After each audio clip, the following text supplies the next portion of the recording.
News 18 India. और इस बीच बड़ी खबर, शाहजहां शेख के ठिकानों पर एनफोर्समेंट डायरेक्टरेट की रेड पड़ी है। शाहजहां शेख के 6 से ज्यादा ठिकानों पर ईडी की टीम रेड कर रही है। तो ये एक मुख्य आरोपी है जिसका अभी तक कोई सुराग नहीं लग पाया है और लगातार पुलिस उसकी तलाश में जुटी हुई है, लेकिन उसका अभी तक कुछ पता नहीं चला है। संदेश खाली मामले का मुख्य आरोपी शाहजहां शेख अभी भी पुलिस की गिरफ्त से बाहर है, लेकिन अब उसके जो ठिकाने हैं वहां ईडी की टीम रेड कर रही है और 6 से ज्यादा ठिकाने जो हैं वहां एक साथ इस वक्त रेड डाली जा रही है एनफोर्समेंट डायरेक्टरेट की तरफ से। अब उसको दबोचने की तैयारी है और उसके जो ठिकाने हैं उन तक अब ईडी की टीम पहुंची है और लगातार छापेमारी हो रही है। 6 से ज्यादा ठिकाने हैं। आनंद तिवारी हमारे सहयोगी इस वक्त हमारे साथ। आनंद, अब शाहजहां शेख के जो ठिकाने हैं उन पर रेड चल रही है ईडी की तरफ से। जी देखिए, बिल्कुल पंकज, एक और जो ECIR है, एक और जो केस है वो ईडी ने दर्ज कर लिया है शाहजहां शेख के खिलाफ, और इसको लेकर ही पश्चिम बंगाल में 6 जगहों पर सुबह से ही ईडी की जो रेड है वो लगातार जारी है। ये नया केस जो है ये ईडी ने दर्ज किया है, जिसमें जमीन कब्जाने से जुड़े मामले में मनी लॉन्ड्रिंग का केस दर्ज किया गया है। शाहजहां शेख के खिलाफ पहले से LOC खुली हुई है और लगातार कई एजेंसियां जो है वो उसकी तलाश कर रही है। उसके जो मछली व्यवसाय है उसके भी कई लिंक जो है वो इन्फोर्समेंट डायरेक्टरेट को मिले हैं, जिसको लेकर लगातार ये बड़ी सर्च ऑपरेशन, बड़ी रेड जो है आज पश्चिम बंगाल में एक बार फिर से जारी है। क्या इस 6 ठिकानों के अलावा और भी कुछ ठिकाने हैं जहां ये रेड होगी? कुछ इस बारे में जानकारी? जी देखिए पंकज, अब तक जो ईडी सूत्रों से जानकारी मिली है कि पश्चिम बंगाल के 6 ठिकाने हैं, जिसमें कि जो शाहजहां शेख है उसके दफ्तर है, उनसे जुड़े एसोसिएट के ठिकाने हैं, कई ऑफिसेस हैं। वो तमाम चीजें जो है ईडी के रडार पर है, जिसको लेकर ही मनी लॉन्ड्रिंग का नया मुकदमा दर्ज किया गया, जमीन हड़पने का, जमीन कब्जाने का, और जिसको लेकर लगातार रेड जारी है। देर शाम तक ईडी की तरफ से कुछ आधिकारिक बयान इस पर आने की। आनंद तिवारी, बहुत बहुत शुक्रिया इस इंफॉर्मेशन के लिए, इस अपडेट के लिए आपका। और जम्मू कश्मीर के टूरिस्ट स्पॉट गुलमर्ग में एवलांच की चपेट में आने से एक शख्स की मौत हो गई। बर्फीले तूफान में 8 लोग फंस गए थे, जिनमें एक लोकल गाइड भी शामिल था।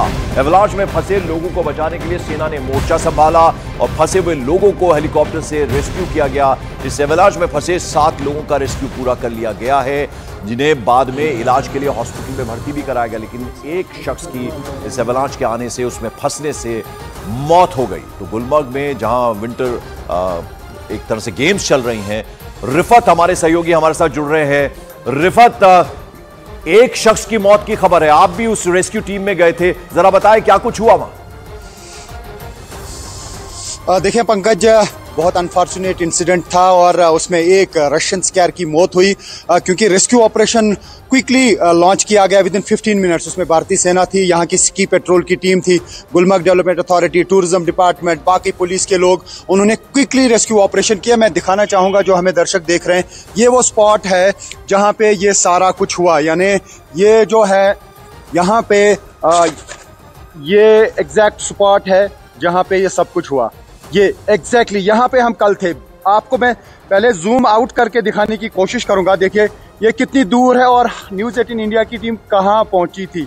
तो यहाँ पे एक्चुअली इस पहाड़ पे बहुत ज़्यादा बर्फ़ थी, ये पहाड़ से बर्फ़ खिसक गई और यहाँ पे फॉरेन टूरिस्ट का ग्रुप था जो इसकी जद में आ गए, और उसके बाद फौरन ऑपरेशन लॉन्च किया गया और यहाँ पे बाकी लोगों को रेस्क्यू किया गया, लेकिन अनफॉर्चुनेटली एक फॉरेन स्कीयर की डेथ हुई। बिल्कुल, और रिफत, ऐसे में बड़ा चैलेंज होता है इस तरह का, जब एवलांच आए तो रेस्क्यू करना। तो सेना ने सराहनीय काम किया और काफी चुनौतीपूर्ण रहा होगा, काफी चैलेंजिंग रहा होगा ये रेस्क्यू करना। जी बिल्कुल, जिस तरीके से मैं फिर से अपने दर्शकों को दिखाना चाहूंगा। देखिए ये गुलमर्ग वादी है, बर्फ से ढकी हुई है, नीचे तकरीबन 4 से 5 फीट बर्फ है, लेकिन ये जो टॉप आप देख रहे हैं पंकज, ये माउंटेन जो है ये अफरवट माउंटेन है और यहाँ पे 10 फीट बर्फ ऊपर है।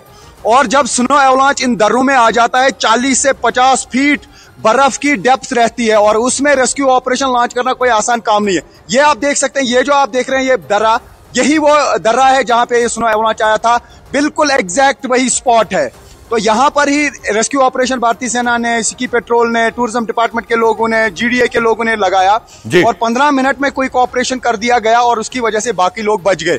ये जूम आउट करके आप देख सकते हैं ये कितनी दूर का एरिया है। और जब मैं यहाँ उस स्पॉट पे था, मैं भी क्विकली यहाँ पे पहुंचा और उसके बाद जो है रेस्क्यू ऑपरेशन जारी था और हमने दर्शकों तक जो है सारी डिटेल पहुंचाई। तो ये ऑपरेशन जो है काफी देर तक चला, लेकिन बिल्कुल, तो 7 लोगों को बचा लिया गया। जैसा कि रिफत बता रहे हैं, एक शख्स की मौत हुई। एवलांच अचानक से आया। गुलमर्ग, जहां विंटर गेम्स का आयोजन हुआ है, स्कीइंग का वहां पर चल रहा है इस वक्त विंटर गेम्स के तहत, तो वहां पर यह दुखद हादसा हुआ। इसमें एक शख्स की मौत हुई, बल्कि अच्छी बात यह रही कि 7 लोगों को बचा लिया गया रेस्क्यू ऑपरेशन के बाद।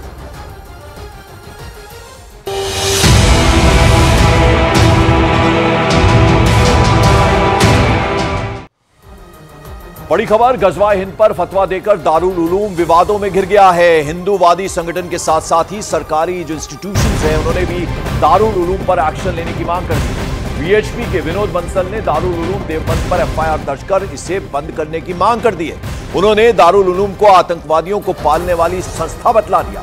यही नहीं, दारुल उलूम पर भारत के खिलाफ साजिश रचने का भी विश्व हिंदू परिषद ने आरोप लगाया है। आतंकवाद की जननी है दारुल उलूम, ये कह दिया गया है विश्व हिंदू परिषद की तरफ से, और एफआईआर दर्ज हो, ये तमाम मदरसे जो हैं वो सील हो, और हिंदू विरोधी कह दिया गया है, देश विरोधी कह दिया गया है दारुल उलूम को। विश्व हिंदू परिषद की तरफ से सख्त एडमिनिस्ट्रेशन जो है वो कार्रवाई करे, ये कहा गया। इस पर अविलंब कार्रवाई जरूरी है, नहीं तो ये विश्वमन करने वाले सांप जाने कितनों को निगल जाएंगे।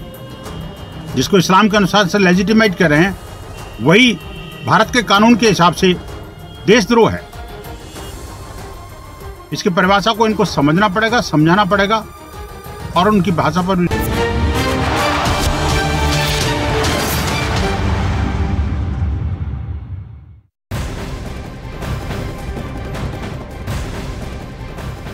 एक बड़ी खबर इस वक्त की, पश्चिम बंगाल के संदेश खाली मामले में शाहजहां शेख के खिलाफ ईडी की कार्रवाई लगातार जारी है। पश्चिम बंगाल में शाहजहां शेख के 6 से ज्यादा ठिकानों पर छापेमारी हुई है। वहीं जमीन कब्जे से जुड़े मामले में शाहजहां शेख के खिलाफ मनी लॉन्ड्रिंग का केस भी दर्ज कर लिया है, और केस पर लगातार ईडी की ओर से भी कार्रवाई जारी है।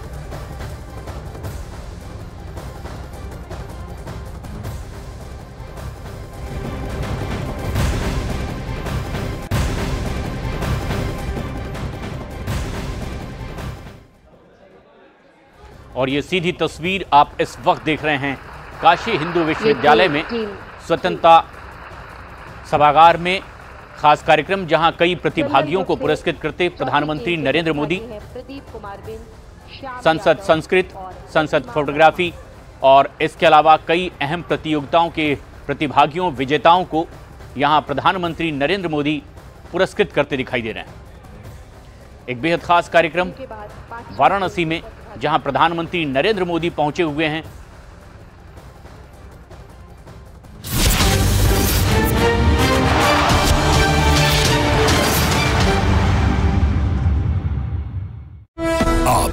इस तरह के अनेक फतवे इन्होंने पास्ट में भी जारी किए हैं। ये आतंक की जननी इस संस्था को पर प्रतिबंध अविलंब जरूरी है। न केवल हिंदुस्तान को बल्कि पूरे दुनिया को ये लोग और ये जो है इस्लामीकरण करना चाहते हैं। इनके आतंकवादियों तो संपर्क संबंध पहले भी मिले हैं, कई बार जांच में ये खुलासा हो चुका है। और इस प्रकार का जो ये एक पत्र और बाल संरक्षण आयोग की ओर से ये जारी किया गया है, एफआईआर दर्ज